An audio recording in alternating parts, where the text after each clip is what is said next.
تو اس وقت وہ کتاب لکھی گئی. پھر ان کے بیٹے نے لکھی، سرکار ناصر الملت نے لکھی. اس کو بھی اب تقریباً 100 سال ہو رہے ہیں لکھے ہوئے کو، کچھ زیادہ ہی ہو رہے ہیں. پھر اس کے بعد ان کے بیٹے سعید الملت نے لکھ دیا، اس کو بھی سمجھ لیجئے 70 برس پورے ہو رہے ہیں. اور پھر ان کے بیٹے اب موجودہ جو کہ لکھ رہے ہیں اور کام چل رہا ہے. تو یہ وہ یادگاریں ہیں جو کتابی شکل میں بھی آپ کو مل جائیں گی اور جشن کی صورت میں بھی مل جائیں گی. تو جیسا کہ میں نے کہا کہ اگر میں ہمارے لیے سب سے بڑی 2 تاریخیں ہیں، ایک غدیر خم ہے اور ایک واقع کربلا ہے، ایک فضائل ہے اور ایک مصائب ہے. تو ان کی یادگاروں کو قائم رکھا گیا، اور مصر میں واقع کربلا کی یادگار منائی گئی. تو اس میں پورے شہر، پورے ملک مصر میں جب فاطمی نے مصر کی حکومت تھی تو انہوں نے اصول وضع کر دیے، اور وہ حکومت کی طرف سے باقاعدہ پمفلٹ لگا دیے گئے دیواروں پہ کہ بھائی یہ 10 دن جو ہیں تو گوشت کی دکانیں نہیں کھلیں گی، شربتوں کی اور اس طرح کی دکانیں جو کہ عیش و عشرت کے کھانے ہیں وہ نہیں ہوں گے، روکھا سوکھا کھانا کھایا جائے گا اور عمدہ غذائیں نہیں پکائی جائیں گی، نہ بادشاہ کھائے گا نہ رعایا، اور تمام کالے پرچم لگائے جائیں گے اور سیاہ پرچم لگائے جائیں گے اور سب کالے کپڑے پہنیں گے. یہ سب مصر سے شروع ہوا. ان کے بعد ان کو دیکھ کر پھر شام کی حکومت سیف الدولہ بادشاہ شام کا آیا، یہ بھی علی والا بادشاہ تھا. پھر شام میں ہوا، شام میں کافی دن علی والوں کی حکومت رہی. اس کے بعد عراق میں، پھر ایران میں.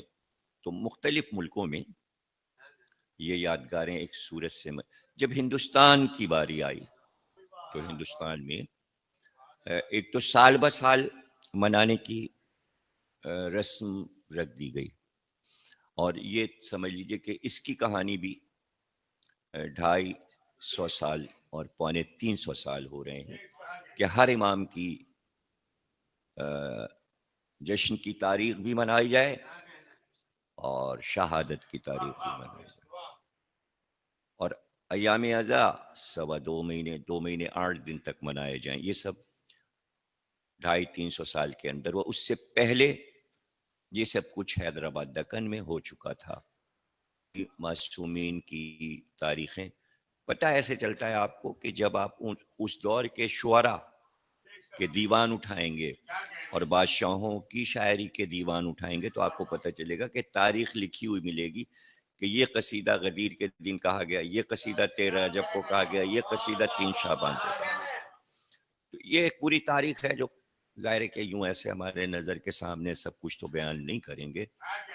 تمہیدی طور پہ ایک گفتگو ہو رہی ہے تاکہ جن کو حضرات کو آنا ہے سب کو پتہ ہے کہ 4 معصومین میں سب کو معلوم ہے کہ 11 بجے میں بیٹھتا ہوں، تو میں آدھے گھنٹے پہلے بیٹھا ہوں اس لیے کہ قائم رضا صاحب نے کہا کہ چھٹی کا دن تو ہے نہیں ہے، نہ ہفتہ ہے نہ اتوار، تو 12 بجے تک ہم محفل کو اختتام پذیر کر دیں تاکہ اسکول کالج اور آفسوں کے لوگوں کو زیادہ دیر ٹھہرنا نہ پڑے.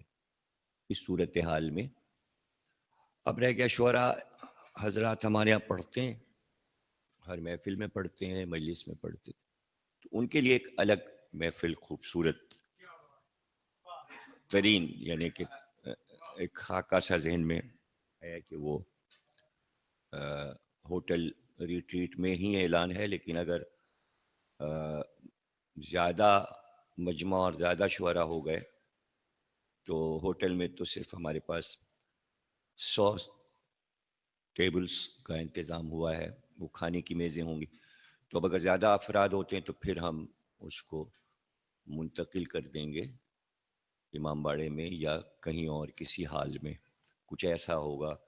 لیکن اس میں بھی مسئلہ یہ ہے کہ 2 مصرع ترا جو دیے گئے ہیں اس میں اگر شرط پوری ہو گئی ہے جو کہ اندازہ ہو جائے کہ صرف فضائل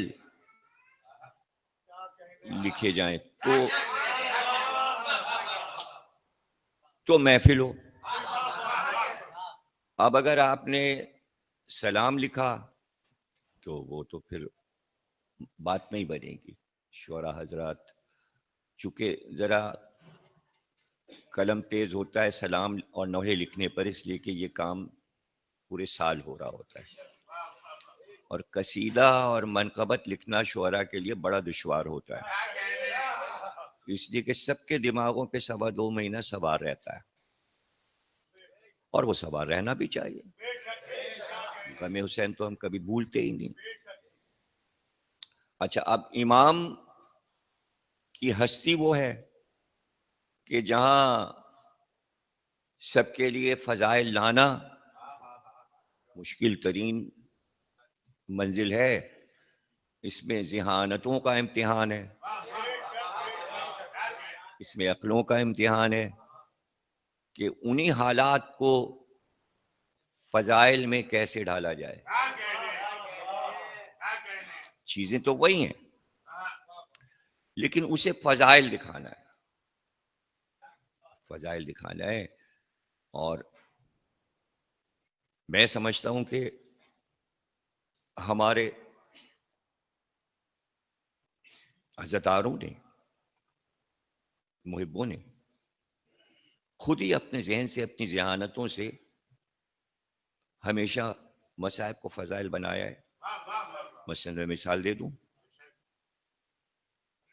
دیکھیے مصائب تو یہی ہے نا کہ شہزادی شام و کوفہ سے گزری، لیکن کس نے، اب یہ تو نہیں پتا کہ بانی کون ہے، لیکن آپ ہی لوگ ہیں نا بانی، کہ آپ نے ایک بار کہا فاتح کوفہ و شام، وہی چیز فضائل بن گئی. دیکھیے مصائب کو آپ نے